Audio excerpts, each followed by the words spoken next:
Hello, good evening, good afternoon, good morning, wherever you are. This is Mireille. Welcome to another episode of the Greatness Engineering Hour show. And today we're not going anywhere. We're staying in Australia because our guest is based in Australia. Um, we are going to have a great and amazing discussion with an inspiring lady, very inspiring lady. She is the face of resilience, the face of community, the face of leadership in a community. And she started a movement for community, for the woman in a community, and it's actually going very well. So she started it, with almost nothing, but now it's actually going really global, and it's had expanded into Australia.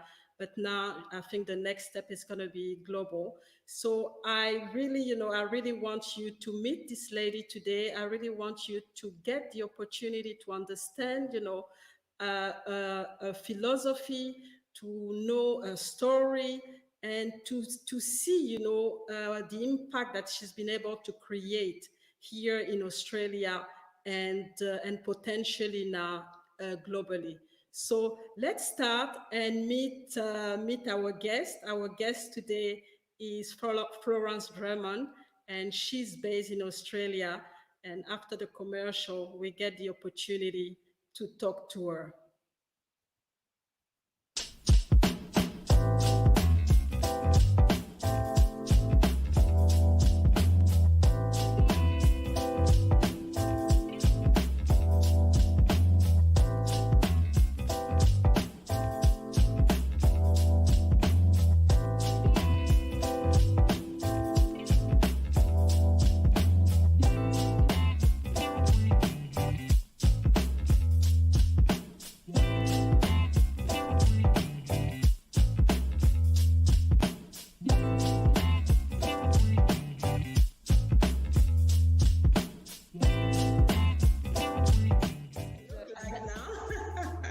All right, okay, let's get started right into it. And that is the power of labels, right? Memories, but as I got older, I started to be more aware of some of the abusive sides of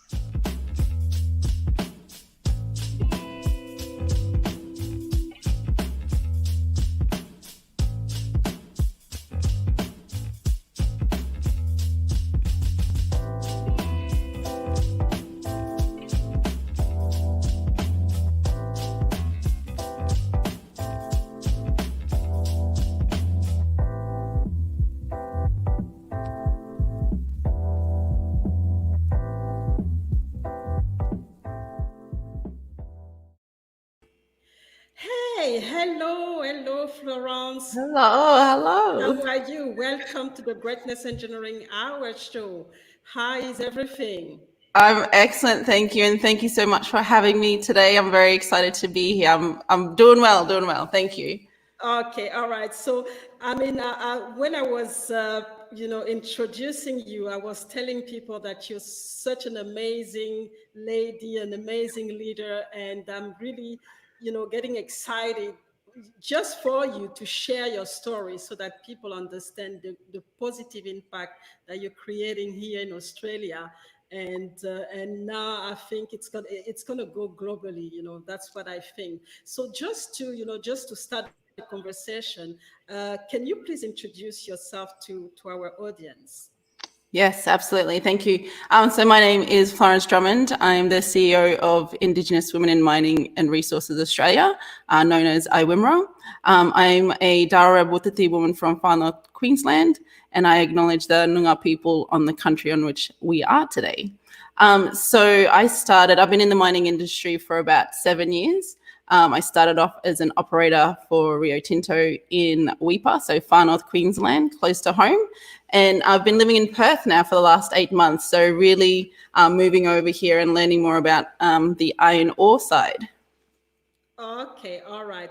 So, like you said, you've been in the industry, in the mining industry for 7 years, and you used to live in another part of Australia, and now you moved to Perth, where I'm also located. And but what I've seen is that I'm just so amazed by what you've been able to do, in your 7 years in the industry. And so I just, wanted to ask you, because you started all this organization, the Women in Mining, Indigenous Women in Mining and Resources Australia. So how did it start? I mean, how do what was, the thing that actually pushed you to start this organization? Yeah, thank you. And really, Mirelle, back when I first started, I didn't quite know what it was. I really just followed something that I truly believed in, and something that I had an intuition for, or that that gut feeling that people often talk about. So for myself, being in the industry and as an Indigenous woman, I often thought about what about professional development in our industry? How can we get into management positions? How can we get access to better education as well? And that's really amplified when you're living remotely and you're physically isolated, and you're the lack of services as well. You really get to feel that isolation. So for me, it was really about how do we create pathways, or what pathways were firstly available for women that were living remotely and rurally, and also for Indigenous women as well. Me living in Weipa at the time and being away from my home, I really wanted to know what people that were living away from their homes, how they, especially for Indigenous families, how they continue their cultural obligations and their connection to country as well. So that really started the conversation of, where is everyone who's Indigenous in our sector, and, how long have you been there for, and what's your story? So that was really the start of my inquiry, and really understanding that the mining sector being the largest employer for Indigenous people, which was quite a surprise as well for myself and for many. So it's just been a really amazing learning curve over the last few years. Oh, yeah, you're on mute. Oh, you're on mute, Mirelle. I just want to acknowledge whoever is here. So if you're watching this, let us know where you're watching from, and please, come into the conversation.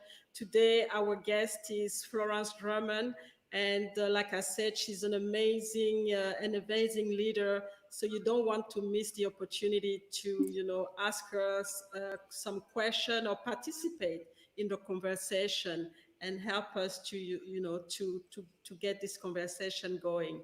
So obviously you had this like you said, it was like a gut feeling, and then looking at what was happening in the mining sector, with the majority of the workers being Indigenous. I can imagine that it has not been easy. So what are the key challenges that you encounter while building this organization, and how did you actually manage to go through and manage all those obstacles and challenges that were coming in front of you? So being an operator when I first started this organization, and like I said, I didn't quite know what it was going to be or anything at all. So what I really wanted to do was to first inquire to see, who else was out there. So for myself, what I thought, Facebook is the most accessible tool or app at the moment, and everyone has it, even people that live remotely. So I created the page, IWIMRA, on our Facebook page. And really, I was actually quite embarrassed in the sense that I was like, oh my gosh, like I'm really like starting to do something I don't quite know. What if it fails? I really had those insecurities around being vulnerable and doing something that I really wanted to know about. But today, we celebrate, 5,500 people that are with us on our community, which is very exciting. So thank you all to everyone being there. So the key challenges that I found, really, that mindset that I had with being an operator and just being at that that ground grassroots level, and having a voice, because it was, when you don't see role models or when you don't have like accessibility to platforms that you feel comfortable in, for myself, it was really a vulnerable time. But what I found is that there are good people out there that really want to know more, that want to learn more. And so it was really about going away and connecting with these people that were amazing and supportive, and to help grow that conversation as well. Okay, so that's so basically what we can learn is that you were vulnerable, but you decided to take action and not stay in these states of fear and vulnerability. You started to reach out to people so that they could actually help you, and they could start a conversation with you. So that's started the whole process. And it's amazing that just by a simple act of opening a Facebook page, you've been able to connect with so many people and start a real movement. Because what I can see is that this movement is going places. And I just want to have your opinion on what were your expectations after you started all of this. Obviously started with your gut feeling, but what were your expectations in a way? Did you have any expectation, or did you just say, okay, this is what I created, now I just move with it?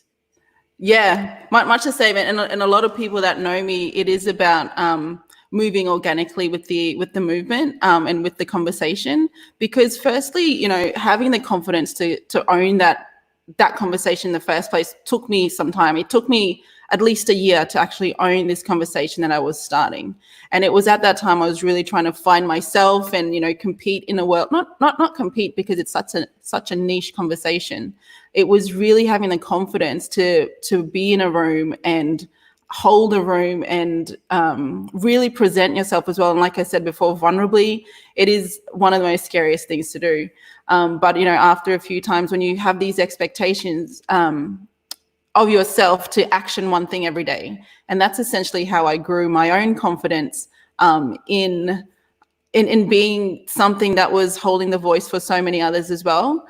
And I think it really does reflect in the connections that we've made through our Facebook page, and traveling globally as well with the amazing people that we've met. It's just been a really beautiful organic relationship. So it's really nice to connect with people and know that they're good people. Okay, all right. So because that sometimes what's happening, especially when you are a minority, you tend to retract and not really take the first step and reach out to people. So that was really something actually quite courageous that you did. But what we could see is that somebody has to start, and then the rest is following. And I think that's what happened. So just to understand a little bit, the organization. So what is your? I mean, obviously, like you said, things started to grow organically, but what is your mission now? I suppose you have a mission. I suppose you have now probably a team with you. And just to understand how big is the organization now, and what you've done so far to grow it, and really understand the impact. Obviously you want to grow further, but understand the impact that you want to do, and the tools and strategies that you use to reach this goal. Yeah, so our main goal has always been to seek or to really establish pathways for quality professional development for Indigenous women in our sector.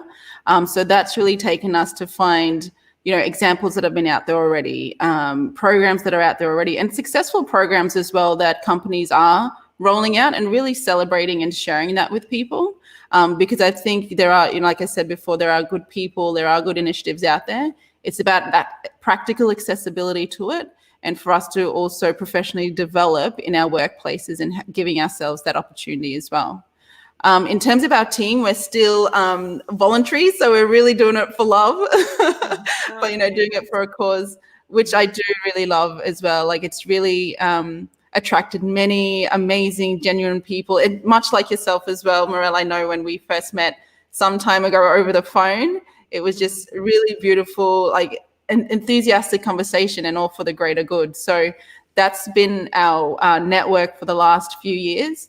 And so really developing partnerships now to see how we can start to progress and action some of our missions. Mm-hmm. And that's important that you're very specific about your group being voluntary and doing it for the good cause, because sometimes people tend to wait for capital or any form of structure to start something, but yet just yourself, with your mindset and really putting yourself out there, you started a movement, because I call it a movement. So just to we're gonna pause a little bit and Okay. just put a video, so that and then come back and continue the conversation. So my name's Florence Drummond. I'm the co-founder of Indigenous Women in Mining and Resources Australia. Born and bred on Thursday Island, which is far north Queensland. Oldest of 8 children, lived there for a very long time in my childhood. I left there and went to boarding school in Brisbane. So I went there for 5 years, which I had an amazing time. It was Coralba International School. So met a lot of people, learned a lot through that stage of my life. And now that I'm in the mining industry, it's been an incredible 6 years. And I'm really looking forward to growing my professional development there. As IWIMRA was founded to connect all Indigenous women that are in the mining and resources sector. It is to also be in the conversation for inclusion and diversity. So we really wanted to understand the women that are out there already in the landscape, and to see where we are, what we're doing, and to really showcase our talented workforce. What we're really looking forward to with the MOU signed between AusIMM and IWIMRA is that we're really looking for opportunities to build capacity for Indigenous women in mining with our network in the resources sector. I think that's a great way forward, and we're really looking forward to bringing something great. What I'm most excited about our sector at the moment is that we're really focusing on the discussions around inclusion and diversity. With IWIMRA, we've been very happy with all the traction that we've gained in terms of showcasing people's stories. Our women that are in there, they're very proud to be in our industry, so we're really happy to bring that to light. That also helps to build our community as well, not only online, but also in the communities that we operate. Earlier this year, I had the amazing opportunity to travel over to the UN. It was such an amazing experience. What I really learned is that we need greater voice and visibility on that platform, both on the international and the national stage. What it also introduced is relationships between government, industry, and also people as well. That's definitely an interesting question. Such an expansive thing to think about as well, because you have many people in your lifetime that inspires you, and I think remembering all those people that do at the very end, at the very start of your journey to the very, where you are presently, whether it be your family members, whether it be inspirational leaders that are on the global platform or a national platform as well. I think it's really nice to reflect back and have that as a collective appreciation of their support. So we are here with Florence Drummond. Florence Drummond is the CEO of the Indigenous Women in Mining Resources Australia. And so we had the opportunity to talk about her organization. But now, Florence, I want to know, your personal journey, because you come from a very small, community. And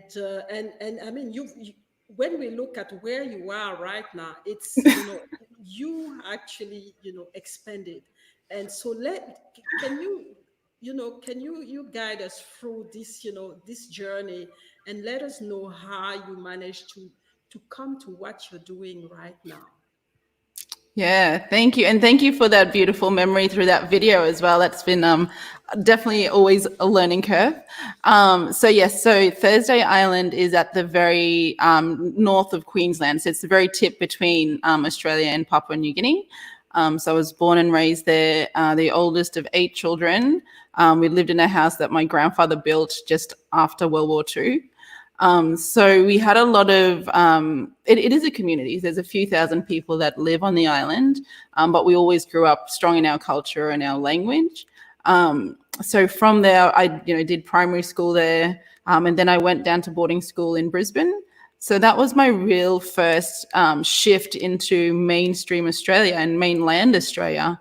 Not speaking fluent English when I was there, and a lot of people that were there as well, different cultures. It was an international school, which I'm so grateful for, because for myself, I could really say that racism wasn't a huge issue there, because it was still an issue, but not as much as you would have in a mainstream school.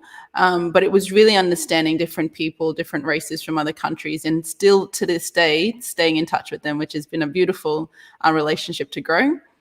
So from there, I really, when you think about role models and what that means and what that actually looks like throughout your lifetime, it is true that if you can't be what you can't see. So I didn't have any real role models, obviously besides my family and my parents, but, outside of anything that was ambitious to reach for. And even before moving to Weipa, actually, I didn't know anyone in the mining sector. So it was still for me just a job to go to, just to, pay my bills and all of that while being close to home. So I was in the hospitality industry for a very long time. Really enjoyed it, really loved meeting people and all of that, but never really aspired to be much more. Went to university a few times as well, and didn't still got a few half degrees out there. So really kind of really found the gaps in those in those tertiary institutions. So those are that thing. So and anyway, so from there, hospitality, moved to Melbourne. Being away from home for so long, I really felt really homesick. So it was about, how do I get back home, close to my family, close to my community? So we pretty much packed up our little apartment in Melbourne, bought a caravan and a 4-wheel drive, and drove all the way up to Weipa. And so in doing that as well, it was really just a shift that you need to make, for myself anyway, in my life. It was like, what are you actually doing? What are you actually doing with your life? And what do you actually want to do? So that was a really good kind of shift that I recognized for myself, where it was an opportunity for me to think about what I really wanted to do. So being in mining then for 6 years, since then, it's really been an opportunity to think about how I can, contribute to Indigenous women's voices, and, really do something for myself as well. Mm-hmm. So that's very inspiring, because when coming from such a small community, and like you said, you didn't have any role models, and you basically was looking for some role models before you could find yourself.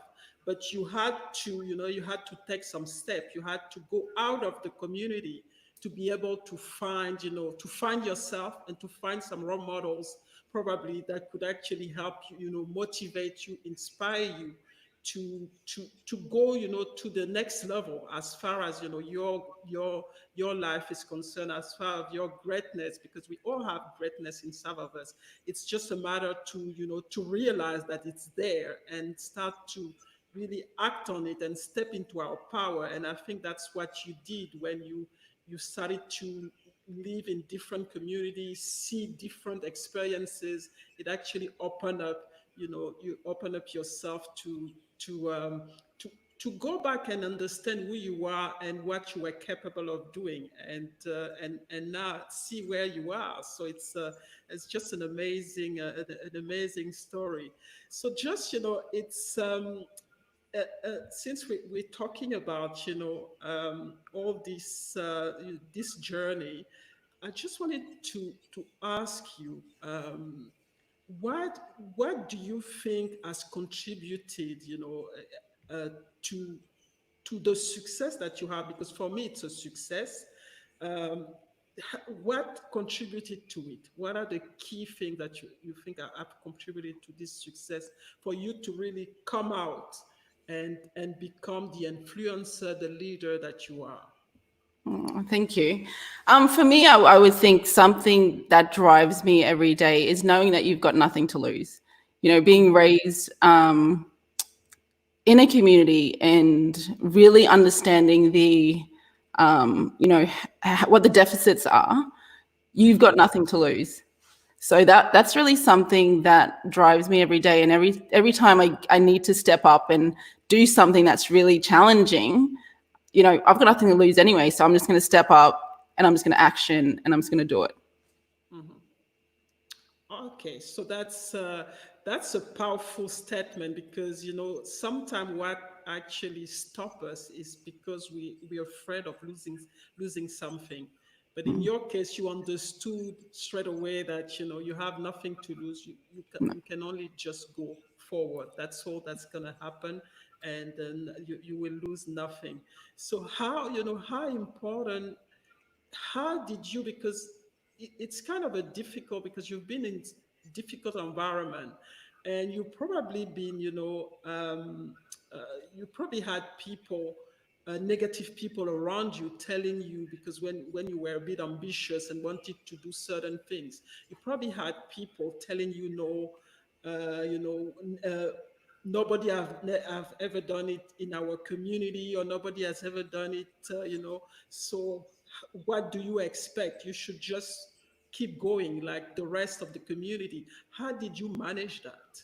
And I think, because I lived away from home for a very long time, and my friends group around me and the family group that I did have, they were supportive, but I know that there was a lot of, what you just said as well, where people doubt that you have the capabilities to do so. And honestly, like it's been the biggest thrill then to really do it better. So that's been the most exciting. It's been a challenge to me. So every time I've been told that, no, you can't do it, or what are you doing? That's crazy. I've done it. So it's been such an, and again, it's just been, it's my responsibility for what I do and what I want in my life. So really knowing that you've got nothing to lose and having great support around you as well. It really is such a thrill. And it really, your mindset more than anything, when you know that you back yourself 100%, you're unstoppable, really. And that's a strong statement when you said it's your mindset, and it comes down to you at the end of the day. People can say things, but you are the one who knows you better. And sometimes we lose this sight of the story, is that we are in there. It's all up to us. Whatever people say doesn't have to impact us, and that's sometimes the difficult part to understand. So let's see, the comment section. I think there's quite a lot of people here watching from all over the world.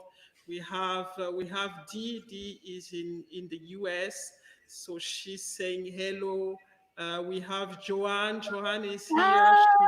She stayed up, so she's here as well.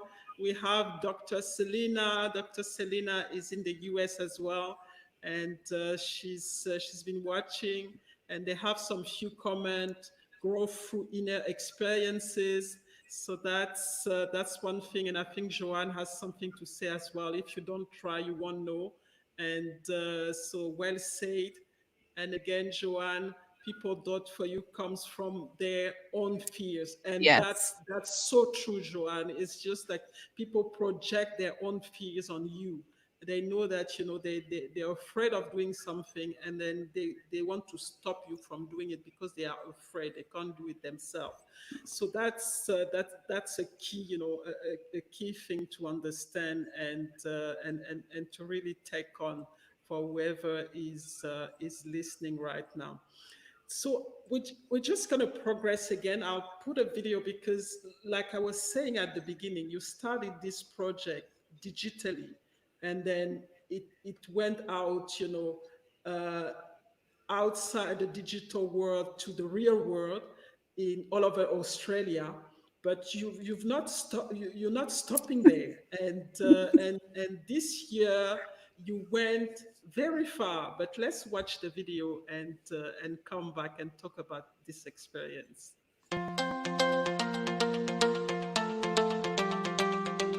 día hemos tenido una actividad extraordinariamente importante con Florence, que viene desde Australia, que representa a la mujer australiana participando en la minería, pero además de eso a los pueblos originarios. What we'd love to do is to share the message that we are here with you. We're here to walk this part with you, share your voice as well, and really have the courage to come along with us. Poder compartir con una persona que viene de Australia y que nos cuenta su experiencia personal, su historia, y cómo logró además cautivar a otras mujeres para además que entraran en el trabajo en la minería, ha sido una excelente experiencia. We want to continue this conversation globally. So on a global scale, let's create change. We can do it together. We can find that unity amongst each other and continue this story forward.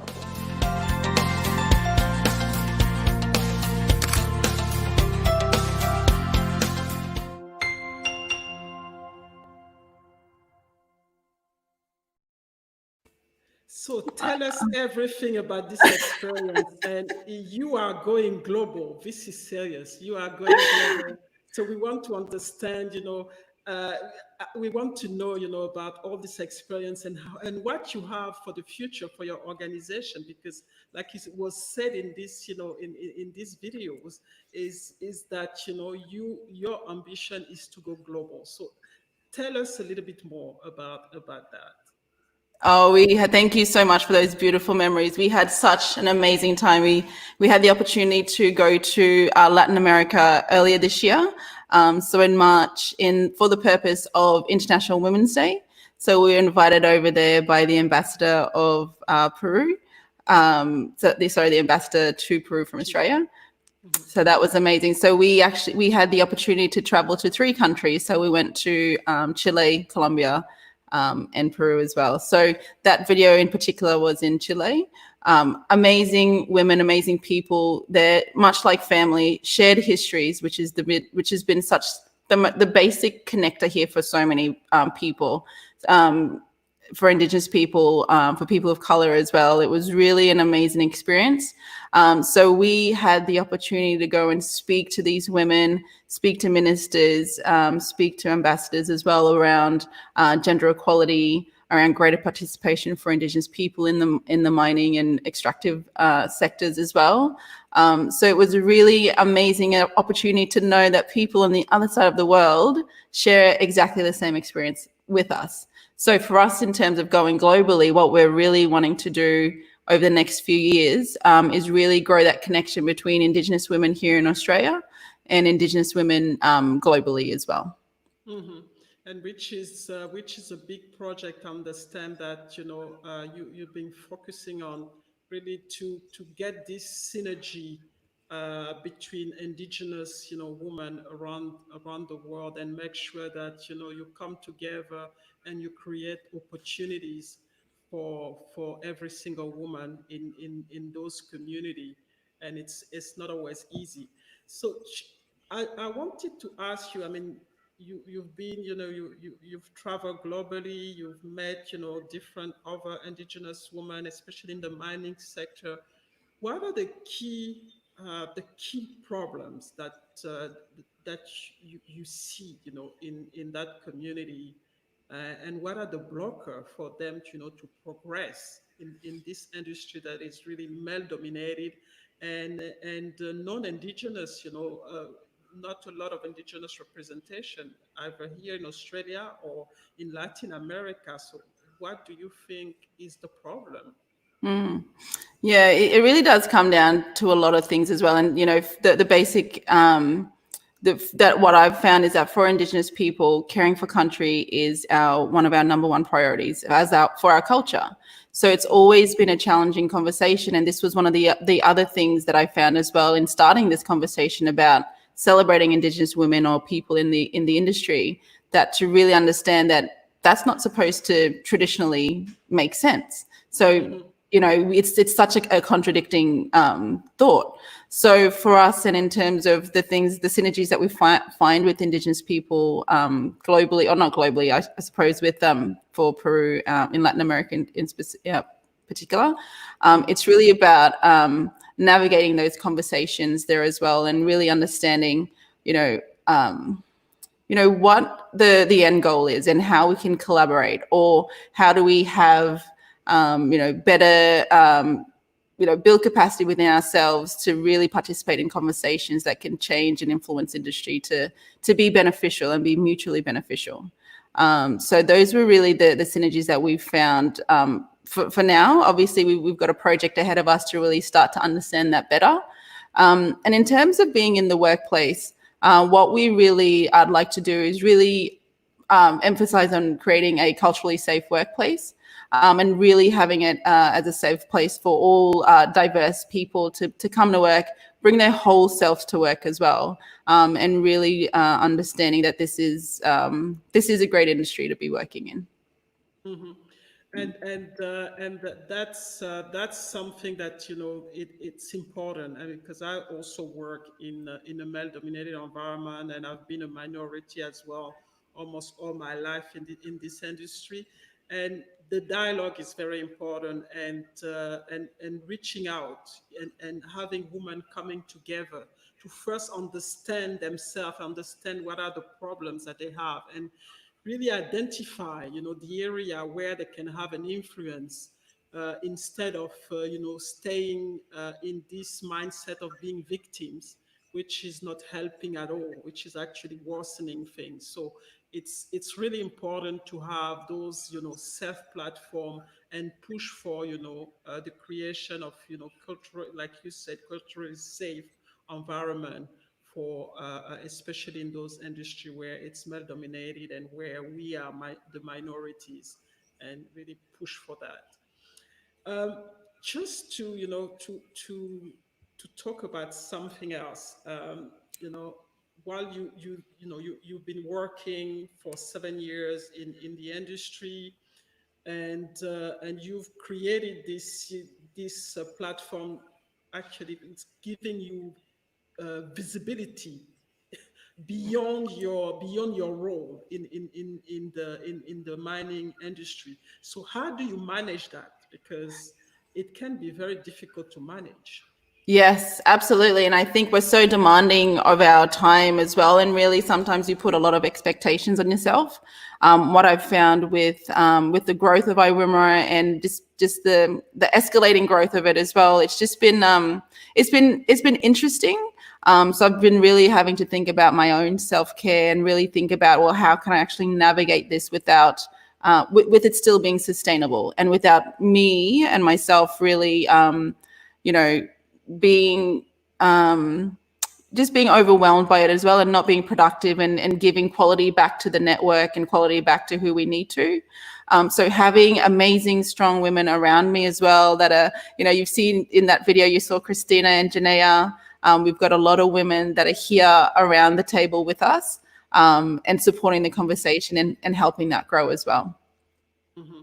And that's beautiful to see, because you can't do it, you can't do it on your own. Yes, you came up, you leading, the movement, but you need help from other women, and you need other leaders, because being a leader doesn't mean that you just want followers. You want leaders as well. So you want to build leaders so that the organization become even stronger. So,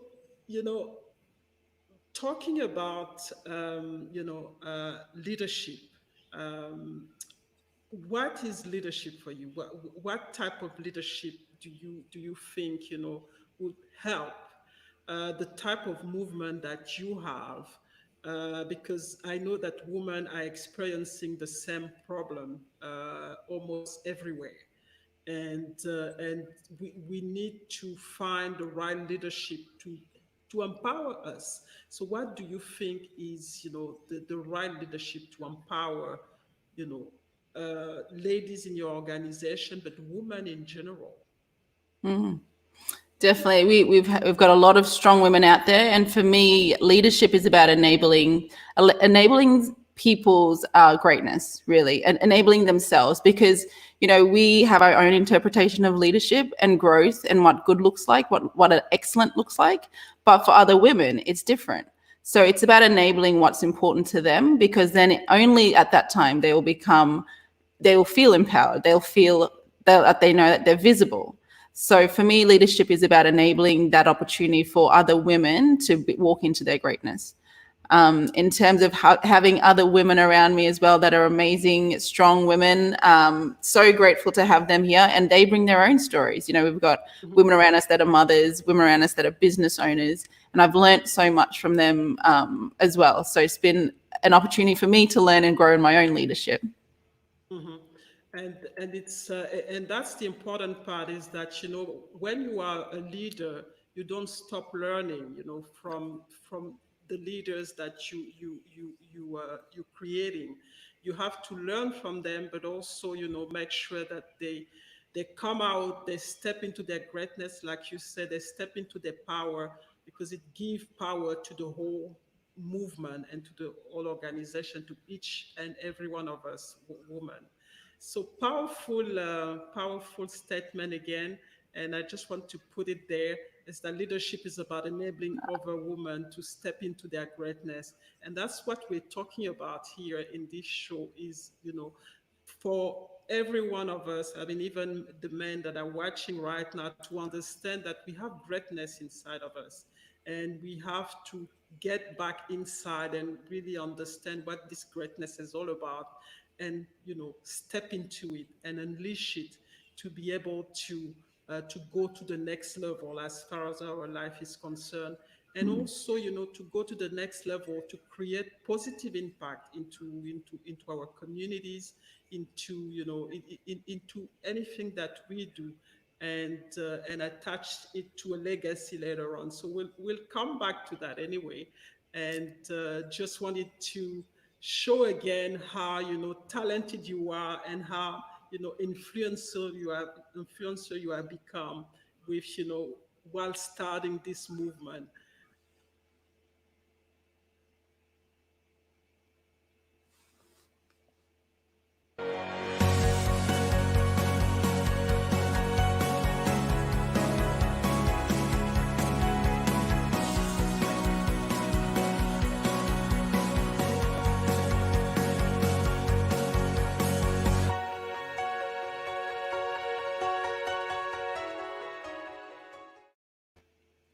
And I particularly like the last part where, you know, you know, believe what you.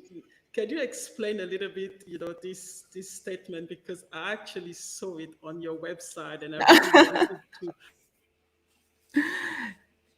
wanted to. Wanted you to explain a little bit more how, you know, you came about, um, living this statement. Yeah, definitely. Well, you know, like I said, when this first started, I didn't know what it was. I didn't know who I was. I didn't know what it was going to bring me to become. And so that photo itself was at IMARC last year. So that's the, you know, Australia's largest mining and resources conference in Australia. So we had the opportunity to go there, present. And then that was actually the gala dinner night where my friend Karina and I presented. We were the hosts for the dinner. We had 800 international delegates. So we had to, you know, get a bit dressed up and, you know, really play the part. But it's exactly that. It's you become what you believe. And really, if I could be an example of that, holy moly, you know, I was a truck driver, you know, and now I'm here, like, as you saw before, in Peru, having, you know, Chile and, you know, Latin America, having, you know, bilateral conversations, UN delegation, you know, here on this show, and really sharing, you know, my experience. So it's really about, you know, believing what you'd like to be, and just doing something every day towards that dream. Mm-hmm. And you put again, you know, you highlight again the importance of, you know, believing, having a dream, and believing in ourselves, because it's like we said at the beginning, it starts with us, you know. If we don't have any self-esteem, it becomes very difficult, because we get easily influenced by what people are saying, and then we get, you know, we get to retract, and we don't try to live new experiences, and we don't develop. So it's important that we believe, and we have a dream, a purpose, a real purpose that, and believe that we can do it. We can step into our greatness, and we can, we can have an exceptional life. And if we don't have that, it becomes, very difficult to stay motivated and to do something that's going to set us apart from the rest of the rest of the pack. So, this is a question that I always ask, my guest is, you've obviously, come really far, and I know that you're very ambitious. So what is, what does the future look like for you? And what is the legacy that you want to leave? Obviously, you started working on it, but what is the legacy that you want to leave? Very good, insightful, thoughtful questions there. So, so for myself, in the future, I'd really love to be, in 10 years' time, be a diplomat for our country in a foreign country. I think for me that would be amazing. So that's my long life dream. In terms of IWIMRA and moving forward, and leaving a legacy with that, it's really about creating a platform for Indigenous women to speak up. So, so that would be my my legacy that I like to leave, is to really enabling women's voices on a platform to whatever interpretation that they'd like to present there. Mm-hmm. Wow, that's beautiful. So enabling, a platform for women to have a voice, and I think you're already in a way there. You started with Indigenous women, but like I can see, I mean, things are going really going global and international, and you started with the Latin America, and I know there's a project, and we are working together on this project to extend this global reach, and be able to give this voice to first Indigenous women, because they don't have, the strong voice, and then extend it to the rest of the women. So it's been an amazing conversation, and I just wanted to ask you, if people want to reach out to you, what is, how can they do it, and let us know if there's a specific message that you want to leave, to our audience. Thank you so much. So a message that I'd like to leave for our audience is to action one thing daily. So increment daily, really do something that challenges you daily, because that's where I got from being an operator to being where I am today. And in terms of our upcoming events, we do have a few things planned. We've got IMARC again in October, hopefully that's in Melbourne, so watch out for details there. In terms of getting in touch with me personally, I've got my LinkedIn account, so please link up to me there, Florence Drummond. We've got our Facebook page as well, so please come along and check us out on Facebook. That's at IWIMRA. And we've got our website launching next week, so those details will be up as well shortly. Mm-hmm. Okay, all right. So it's been a pleasure, but we're not gonna leave. We're gonna see, with the comments. There's been a lot of comments, especially Joanne is on fire today. So there's Jean. Jean is, I think she's watching from Europe. Powerful conversation.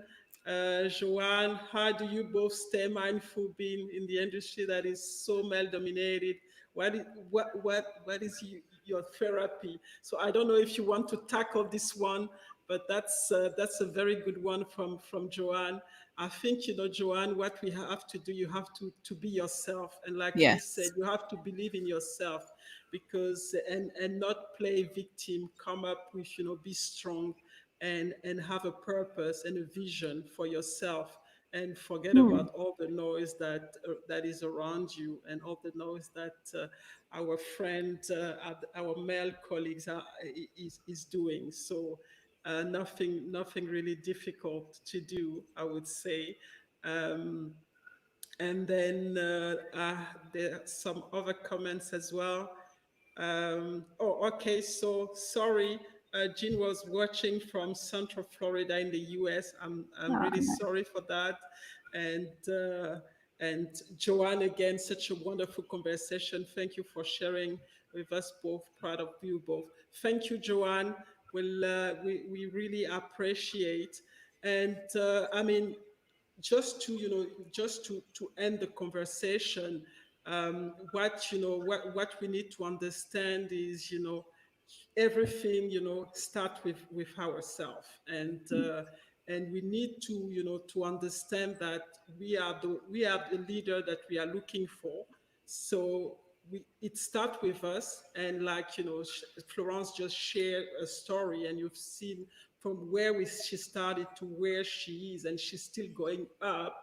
It's about, like she said, taking action every day and believing in yourself, and making sure that, you have the right support as well, and get to be a leader, but not a leader that actually just want followers, but a leader that actually creating leaders as well, so that everybody can go,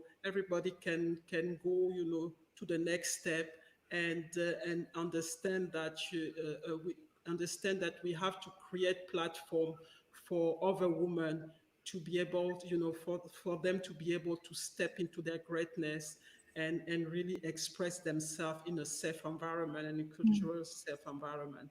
So thank you, Florence, for being, for joining us today. It's been an amazing conversation, and I hope, and I'm pretty sure you inspired so many of our viewers and our audience, and we really, I'm really grateful for, for your input in this conversation today. And I wish you, all the best. And I know that, we're gonna hear about you pretty soon again. So thank you very much. And to the audience, thank you for joining us. Next Monday, we're gonna have three amazing ladies. We're gonna have Ruth Tembe. Ruth Tembe is she's from Cameroon, and Ruth is a visionary. You'll hear, you'll hear from her. There's also Toby Martins. Toby Martins is from Nigeria. She's also an entrepreneur, very dynamic entrepreneur. And we have Nana from Ghana, and she's a TV personality. She's in the media industry, so strong woman. We're going to talk about the importance of the digital economy, in Africa, but also how we can capitalize on that to become a global entrepreneur. So it's going to be a really good conversation with Ruth, Toby, and Nana next week. And just for those who want to get in contact with us, you can reach out to us. So this is the email, info@tulekimaglobal.org. And then there's also, if you're watching, you're already on the fan page of Mireille Tulekima Global. And there's also on Facebook, the Greatness Engineering Movement group. So if you're not there, please join us, and we can continue the conversation on greatness. So thank you very much for everybody who've been here today. And it's been like you all seen, it's been an amazing and inspiring conversation today. And as usual, we're bringing you the best greatness engineer, people who are engineering greatness wherever it matters. So thank you, and goodbye. Thank you.